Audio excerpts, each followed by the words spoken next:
The shadow is not a problem to be solved or an enemy to be conquered, but a fertile field to be cultivated.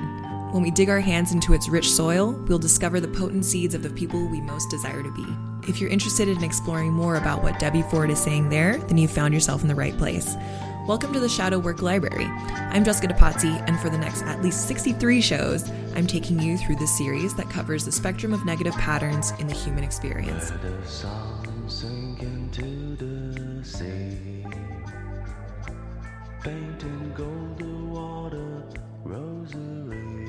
Hey, it's Jessica DePazzi here. I hope you all are having a great day. Today we're going to be getting into some exciting stuff. It's our first episode on shadow work. Finally. So today, the shadow we're going to be transforming into a strength is reaction. So unless you have an awareness around how this manifests in your life, you're going to be one of these people whose raw emotions rule their lives completely and the decisions that shape their lives. In its most basic form, reaction is our coping mechanism to emotionally cut off ourselves from others. And before I get too far into this, I just wanted to give you a friendly reminder that we just launched the trials. This is an amazing 12-week online course designed for intense self-discovery and physical training designed to help you become your own guide, because no one owns you, Mary. You need to live that #authentic life. I'm watching a little bit of RuPaul right now. It's also life-changing. Okay, so back to the shadow stuff. We're talking about reaction. And I wanted to start off by talking a little bit about where it comes from. Originally, this shadow archetype in us gave us the ability to kill, whether it was animals or each other for survival. Prior to our agrarian days, prior to our totalitarian farming days, these are big words, the most efficient way to fuel ourselves and survive was through hunting whatever animal was nearby, realistically. And as far as that shadow giving us the ability to kill each other, anthropologists who study warfare, they do kind of disagree around how much war there was originally, how far back it goes, why it happened. And so it's a little unsure to me if killing is the result of human nature or an evolved impulse to kind of separate ourselves from other groups. But either way, we know that 90% of known cultures have made war, and many of them quite frequently and quite brutally. And even among some cultures, it's not rare for a quarter of adult men to end their lives in combat. So it's a big part of our history, and naturally our history continues to repeat itself. So we see this archetype show up in our lives a little differently today. As we've settled into this more secure, safe, and cordial time, at least in the Western world, we're not running around murdering people. War is at a historical low, and it is very separated from where we are, which adds some like desensitivities. It desensitizes it. And most of us won't ever kill a live animal to survive. So this shadow in us has evolved a little bit, but only so far. So let's talk about this. The more tribal the community, the greater is the fear that the individuals in that community, the greater is their fear about their own safety. And by tribal, I'm talking about a community that's fairly self-sustaining and they're threatened by other gene pools. So the more tribal your mentality and where you live, the easier it is to detach from others, so you can see that at its darkest level, this shadow of reaction gives us humans the tendency to view other people as like outsiders and even inhuman at times so that we can kill them. Some of the world today has developed beyond this tribal mentality through, the internet, the information age, globalization, the ability to travel to foreign lands in a weekend, the things that make the world seem a little bit smaller. But actually, most of the world is still living with this tribal mindset. A good example is this conflict in the Middle East. This is a clash between newly emerging global consciousness and old traditional ways. And I might add, there are definitely insensitivities on both sides of that fence. And really, that's where you can see more clearly where this shadow of reaction is the root cause of all of this. Reaction is responsible for many of our oldest spiritual beliefs and customs, because it's out of our ability to kill other people that our most basic need for religion and rules around spirituality has arisen. We needed to create rules that told us who not to kill and who was okay to kill.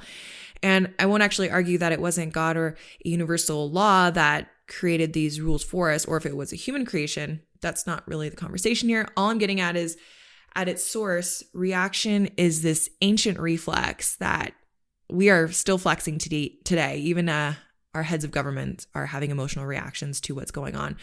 And it comes from this one-sided, subjective belief founded on the assumption of what is good and what is evil.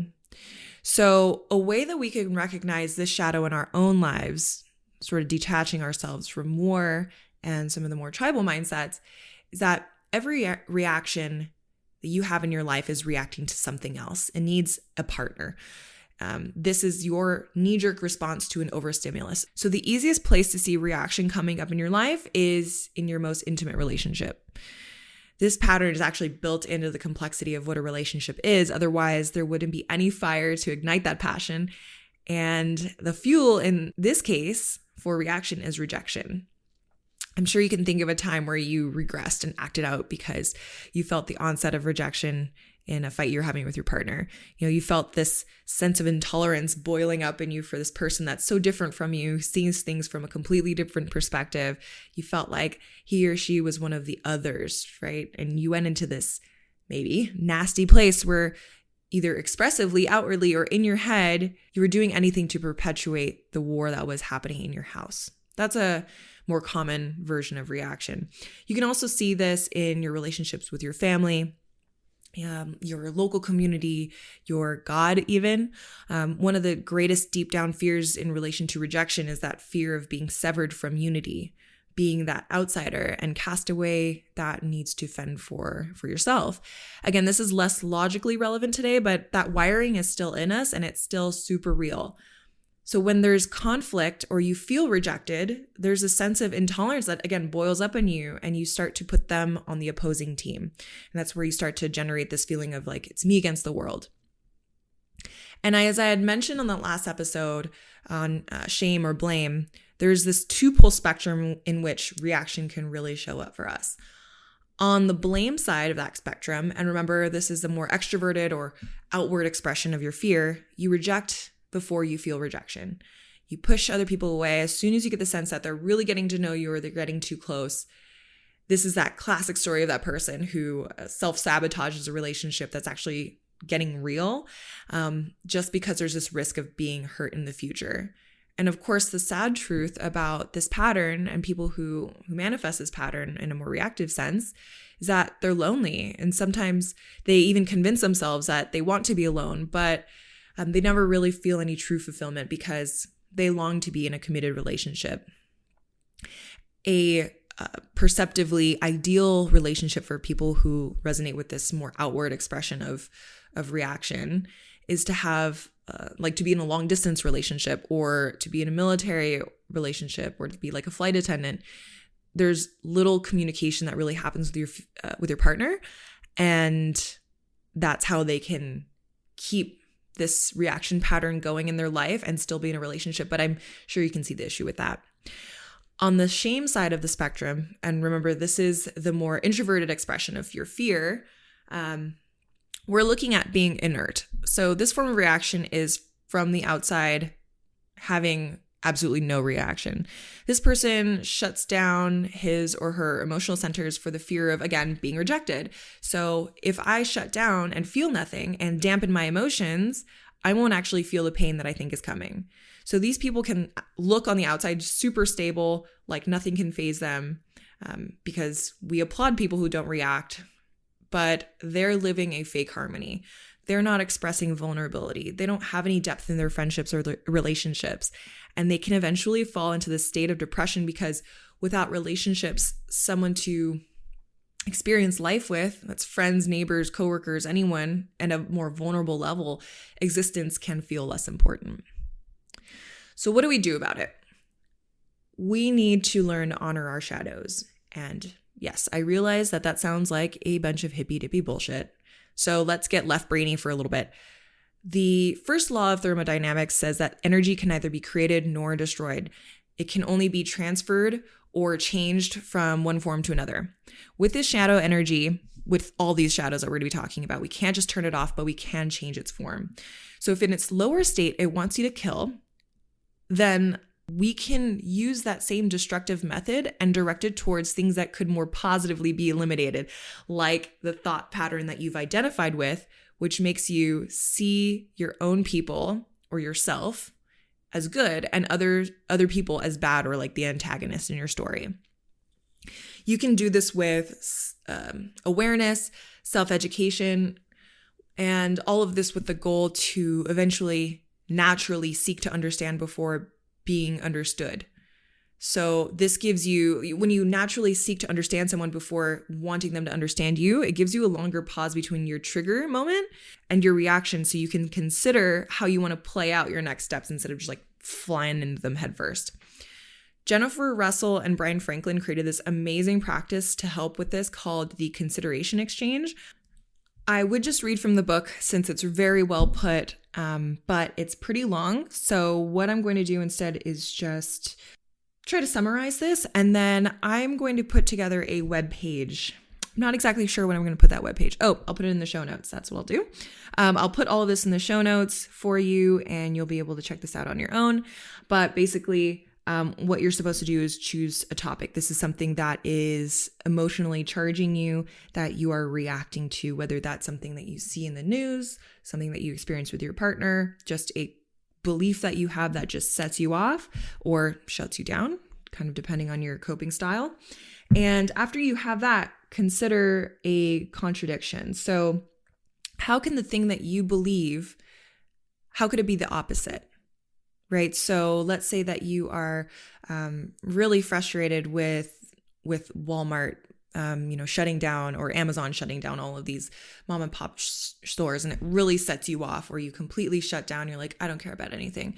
The contradiction would be, how is Walmart creating a better future for local communities? And then you're supposed to drop all preconceived notions. So this is really the most challenging part of the consideration process. It's your duty to then drop all your preferences and beliefs and try to list out all of the reasons why this contradiction is also true. And in this process, you're allowing new thoughts and ideas to come in. And it might, again, have a lot of other things boil up, but you just need to observe those boil ups, put them to the side, and just commit yourself to thinking, how is the opposite thing of what I believe to be true also true? And then by completing this consideration, what you can do is then realize that you have this whole new world of understanding about your topic, and then you can decide if you want to continue on with that opinion or not. And more often than not, this thing that you're reacting to has less of an impact emotionally on you. While you may logically choose to still believe in your first thought strongly, you don't have this intolerance for another opinion because you've also personally considered that opinion. So again, I will put the full exercise in the show notes because it's great how they worded it. So now let's talk about how this shadow can become a strength. People who really resonate with the shadow state and have done the work of reintegrating it into their lives in a healthy way have this amazing ability to see beyond their cultural limitations, and they can kill off these old perspectives that are based on fear and territory that they inherited from, let's say, their parents, or even just like, the books and the language that they speak. They also see when certain aspects of the past may be kept intact and nurtured, because in many cases, that's even more important than progress for progress's sake. These people can be like amazing revolutionists because they have practiced seeing things objectively, and they've tried to remove themselves from prejudice, like that practice that I was just explaining to you. They don't seek reaction anymore. They're not, swimming in this love of wanting to see people freak out. They now seek to resolve conflict and at the same time implement changes and ideas based on this vision that they've started to create in their minds. After they've brought in all of these new perspectives, they're able to see a lot more and a lot farther, and they can anchor their opinions in goodwill and longevity for all humans and all of nature. And this revolutionary strength this is even more impactful when these people start at home. So you don't need to start by becoming a socio-political activist. All you need to do is become a role model for your friends and family and coworkers of being this person who improves the world by understanding the world better, and then being this agent of peace and awareness, and using that fight in them to fight intolerances for the sake that just exists for the sake of, others being others. So yeah, this isn't a sit back and observe kind of strength. You need to take this stagnant, mucky energy and redirect it towards causes you really believe will improve your life, your kid's life, and so on and so on. Okay, so there it is. That is our first shadow work submission. And I thought it was pretty fun.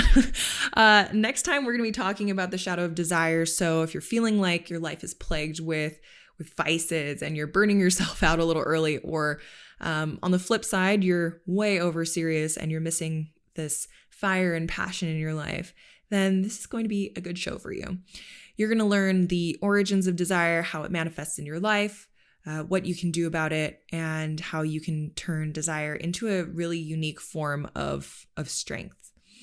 So yeah, thanks for listening. And if you want to learn more about our 12-week self-discovery and elite training course called The Trials, visit wayoftrials.com. And if you have any questions about what I talked about today, you can email me at jessica@thespecialforcesexperience.com, or hit me up on Instagram at jessicadepatsi_. That's DEPATIE_. Have a great week, everybody, and I will see you next time.